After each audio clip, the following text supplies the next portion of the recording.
Bonjour, je suis Christophe Lanier, directeur général adjoint de la SET en charge des équipes conseil.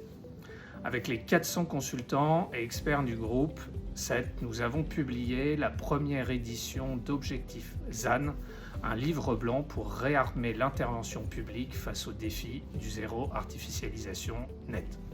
Merci à l'ensemble des équipes du groupe, aux équipes de la SET, aux équipes de Citadia pour leur participation dans cette étude qui décrypte les enjeux de la mise en œuvre du ZAN pour les élus, les territoires et tous les acteurs de la fabrique de la ville, qu'ils soient publics ou privés.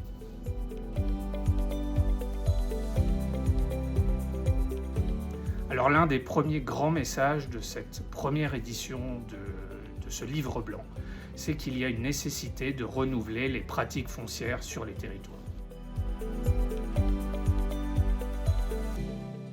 Chaque année, en France, entre 20 000 et 30 000 hectares d'espaces naturels, agricoles et forestiers sont consommés au niveau national, dont en moyenne 42% dédiés au développement de l'habitat, 30% dédiés aux activités économiques et 28% aux infrastructures de transport.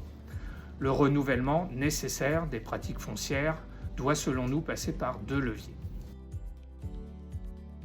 Le premier levier est d'anticiper d'une part et d'avoir une stratégie foncière d'autre part. Cela implique évidemment de renforcer la connaissance et de développer l'observation, d'identifier les réserves foncières et les gisements potentiels. Deuxième levier, il s'agit de renforcer le caractère stratégique de la planification réglementaire. De nombreuses collectivités, nous l'observons tous les jours, ont d'ailleurs déjà lancé des études. Ce second levier nécessite de mettre en œuvre de nouvelles formes d'intervention foncière à long terme, notamment par le recours à la dissociation entre le foncier et le bâti.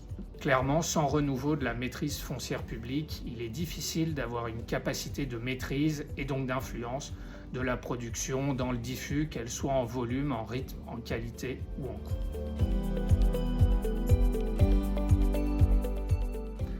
Le deuxième enseignement principal de ce livre blanc, c'est qu'il est nécessaire pour les territoires de rendre la densité acceptable à toutes les échelles.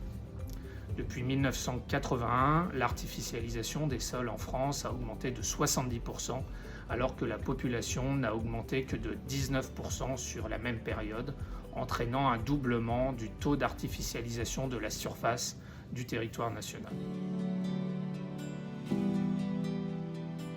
Plusieurs acteurs de la ville, des architectes, des promoteurs, des investisseurs, des paysagistes proposent déjà des pistes de travail, des pistes de solutions qui nous semblent aller dans la bonne direction.